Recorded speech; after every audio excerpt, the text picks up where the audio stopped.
En la segunda parte de la seguridad marítima en cuanto a lo que respecta a naves, vamos a ver los convenios de arqueo, de líneas de carga, cuáles son los procesos para los trámites de certificación de naves y el acuerdo de Ciudad del Cabo.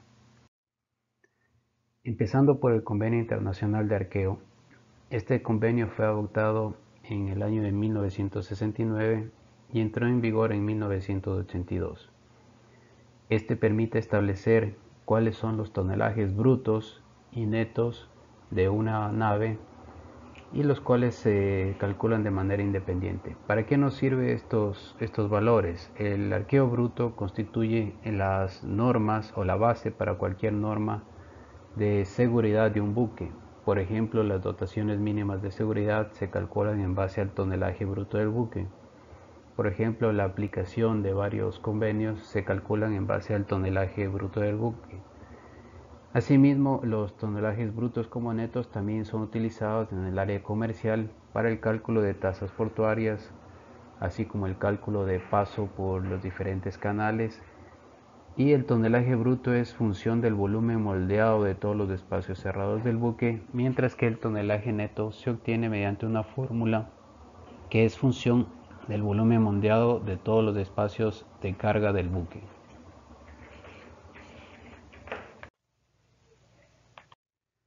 Como antecedentes, cabe mencionar que el Convenio Internacional de Arqueo nace con la necesidad de establecer cuál era la cantidad de toneles que podía cargar un buque en el trayecto que realizaba en esa fecha entre Francia e Inglaterra. Y el número de toneles que un buque podía cargar se conocía como la capacidad comercial de un buque. En cuanto a valores, un tonel equivalía a 1.016 kilogramos, era en base a la longitud del tonel, y es así que en 1854 Reino Unido establece lo que le llaman el Merchant Ship Act,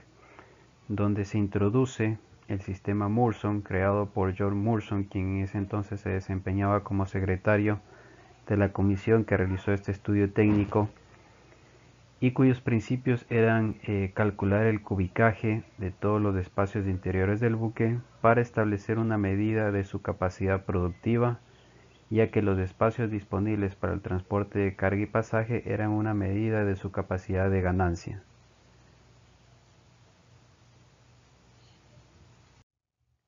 Cabe mencionar que en nuestro país, así como en varios países, existen resoluciones o normativas para el cálculo de los arqueos de cualquier tipo de buque. En nuestro caso, por ejemplo, existe la resolución 139 del año 2001, donde se establece las normas para el arqueo y avalúo de naves de bandera ecuatoriana menores a 24 metros de eslora de convenio. A nivel internacional, todo buque que tiene una eslora de 24 metros o más debe ser calculado su arqueo en base al Convenio Internacional de Arqueo de Buques del año 1969. Aquí es importante hacer una aclaración en cuanto a qué es eslora de convenio. Muchas veces nosotros conocemos lo que es la eslora total del buque y conocemos lo que es la eslora entre perpendiculares de un buque, que se mide en base a la perpendicular de donde se encuentra la pala del buque y asimismo a la roda de proa del buque. Sin embargo, la eslora entre la eslora de convenio es igual al 96% de la eslora total de una flotación, en este caso vemos aquí la línea de flotación, situada a una distancia por encima de la quilla igual al 85% del puntal mínimo de trazado. Esto de aquí nos permite calcular cuál es la eslora de convenio de cualquier buque y de esa manera los buques que sean de una eslora de 24 metros o más deben ser medidos su arqueo en base al convenio internacional. Para los buques que son entre 9 a 24 metros se aplica la resolución 13901, donde indica que el tonelaje bruto de esta nave debe ser calculada aplicando esta fórmula. El tonelaje bruto es igual a todos los volúmenes de cubierta o del casco del buque más los volúmenes de la superestructura del buque dividido para un valor establecido de 2.83 y ahí sale el valor en toneladas Mulson. Asimismo, el tonelaje neto de buques de eslora entre 9 a 24 metros debe ser calculado en base al volumen total de bodega en metros cúbicos dividido para 2.83. Para buques o naves menores a 9 metros, la misma resolución en su artículo 10 estipula que el tonelaje bruto debe ser calculado en base a la eslora del buque, la manga, el puntal, todos estos valores multiplicados y en metros, dividido para 4.7, así obteniendo el valor de tonelaje bruto, mientras que el tonelaje neto debe ser calculado en base a una fórmula de 0.3 por el tonelaje bruto.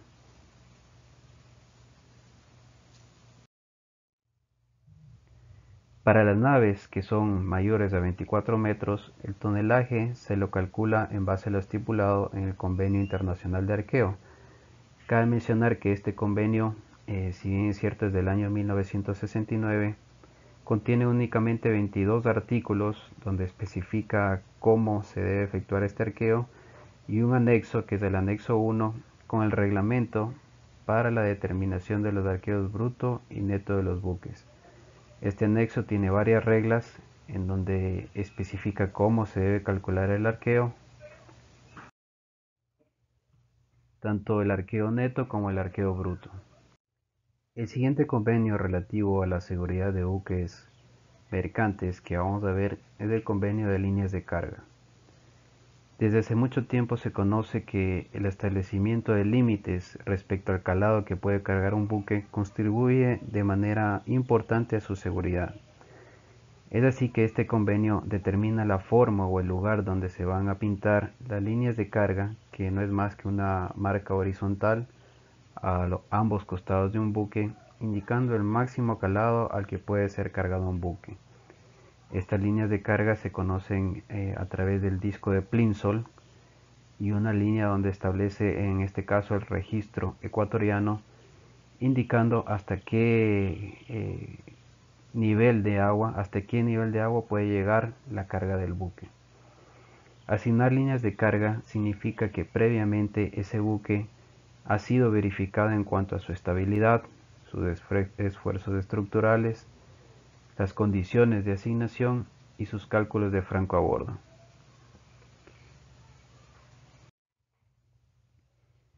El convenio de líneas de carga como antecedentes, cabe mencionar que el marcado voluntario de las líneas de Plimsoll inició en Reino Unido en el año de 1876. Posteriormente, esto se hizo obligatorio para todo buque extranjero que visitara puertos británicos por medio de una ley, y es así que en 1930 sale el primer convenio internacional sobre líneas de carga. Aquí se basaba en los principios de flotabilidad de reserva, aunque se reconoció que el franco a bordo también debería asegurar una estabilidad adecuada y evitar esfuerzos excesivos sobre el casco de un buque como resultado de una sobrecarga. Posteriormente, en 1966, se realiza una nueva convención y se firma nuevamente el convenio de líneas de carga ya adoptado por la OMI, donde se establecen disposiciones por las que se determina el franco a bordo de los buques mediante el compartimentado y cálculos de estabilidad con avería. Estas reglas tienen en cuenta los posibles peligros que surgen en diferentes zonas y en distintas estaciones del año. Es así que se establecen medidas adicionales de seguridad relativas a las puertas de desagüe, escotillas y otros elementos del buque. El objetivo principal de estas medidas es garantizar la integridad de estanqueidad del casco de los buques por debajo de la cubierta de franco a bordo. Cabe mencionar que posterior a eso se firmó un protocolo para enmendar el convenio de líneas de carga en el año 1988 y estas enmiendas se hacen efectivas el 1 de enero del 2005. Este protocolo lo que buscaba era armonizar las prescripciones sobre el reconocimiento y certificación del convenio con las que figuraban en el convenio SOLAS y el convenio MARPOL. También se revisaron algunas reglas de los anexos técnicos del convenio y se introdujo un procedimiento de enmiendas tácitas, de modo que las enmiendas adoptadas entrarán en vigor 6 meses después de la fecha que se considere como fecha de aceptación, a menos que sean rechazadas por un tercio de las partes.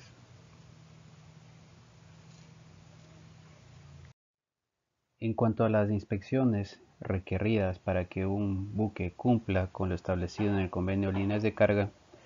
cabe mencionar que todo buque debe efectuar una inspección inicial antes de que éste inclusive entre en operación. En esta inspección se verificará el franco a bordo, si es que tiene bien efectuado el cálculo para establecer las líneas, ya sea el disco de Plinson y las líneas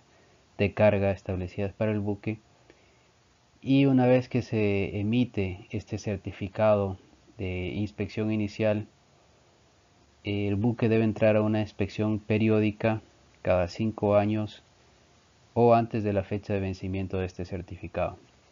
Aquí cabe mencionar que esta inspección inicial debe ser realizada por un ingeniero naval que tiene el conocimiento técnico de cuál es la distancia o la medida de franco a bordo que debe tener cada buque en base a su capacidad de carga. Los certificados de líneas de carga duran un tiempo de 5 años y tienen que ser endosados anualmente, es decir, anualmente se establecen inspecciones donde principalmente se verifica la estanqueidad del buque. Aquí se verifica todo lo que son frisos, todo lo que son escotillas, puertas de estancas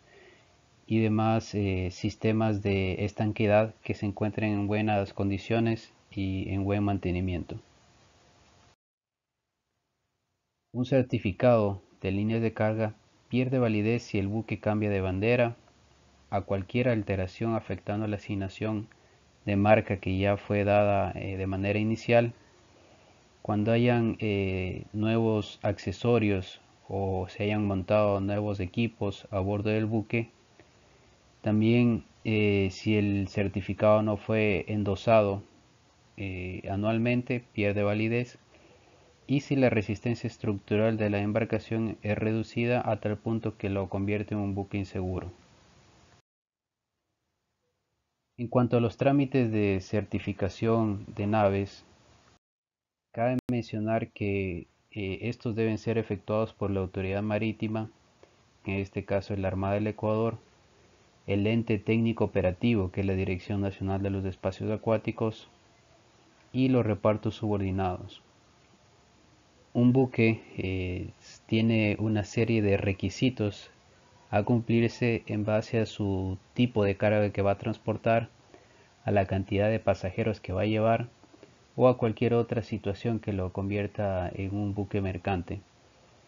Es así que el buque entra en un proceso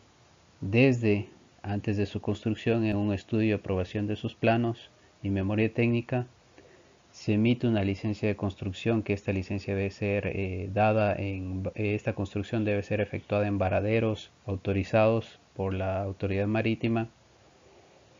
Una vez que el buque es construido, se hace una inspección en dique, verificando que haya sido construido de acuerdo a la licencia otorgada. Después se hacen pruebas de inclinación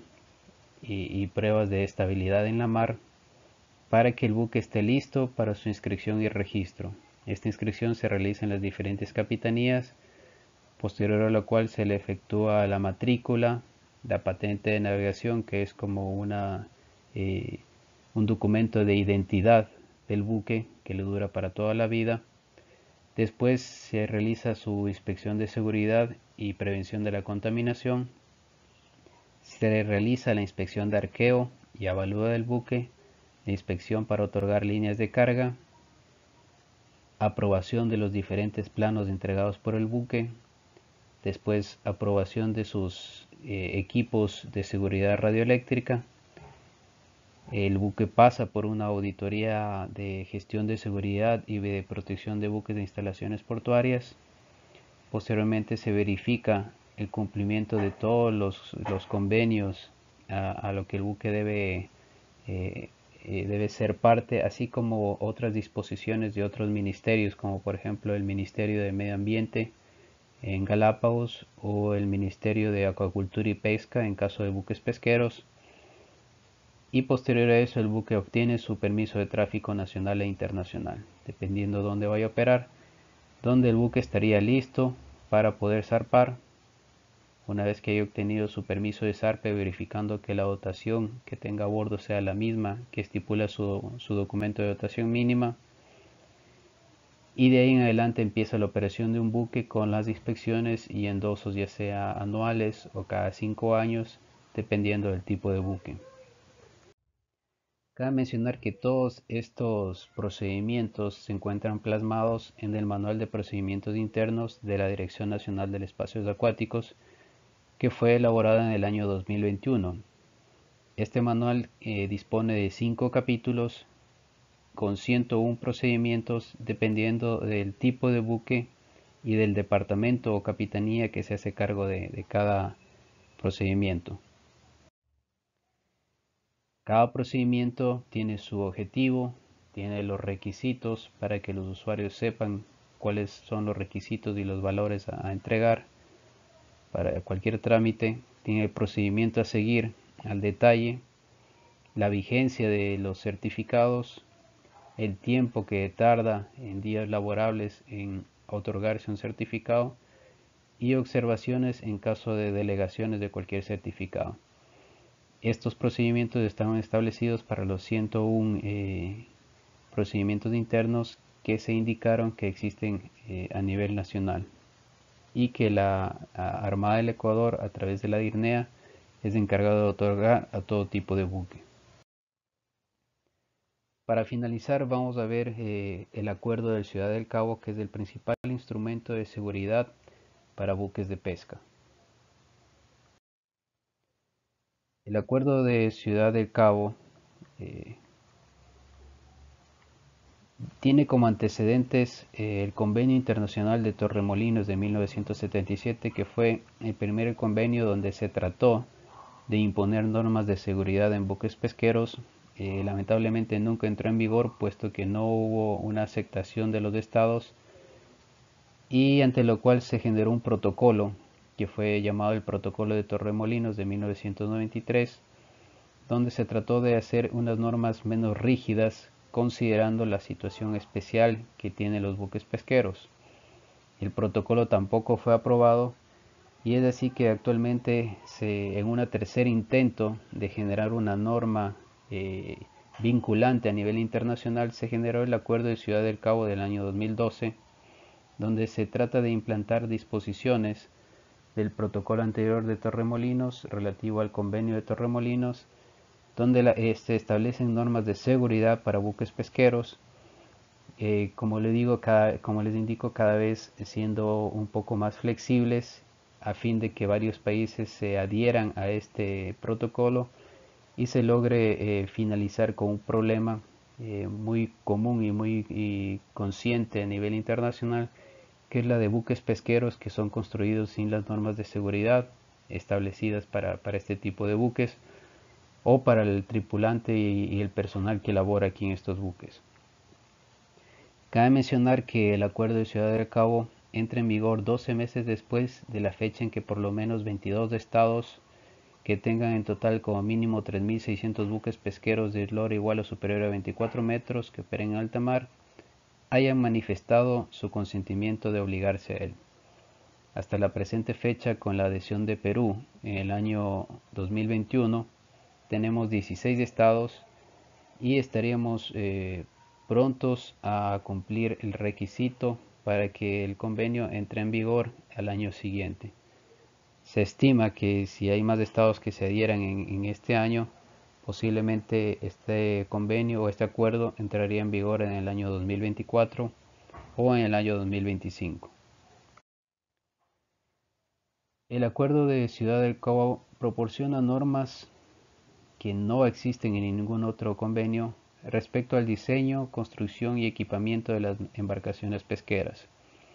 e incluye reglamentos diseñados para proteger la seguridad de sus tripulaciones y proporcionar igualdad de condiciones para la industria. Cabe mencionar que este es un segmento donde los buques se han autorregulado de acuerdo a lo que establece las normas de cada país, y asimismo las tripulaciones tienen una conducta que no va ligada a la seguridad, es decir, es un trabajo muy riesgoso y que ha generado muchos accidentes y muertes que lamentar en el aspecto de la seguridad marítima de buques pesqueros. ¿Qué beneficios tienen los estados al firmar y posteriormente ratificar el Acuerdo de Ciudad del Cabo?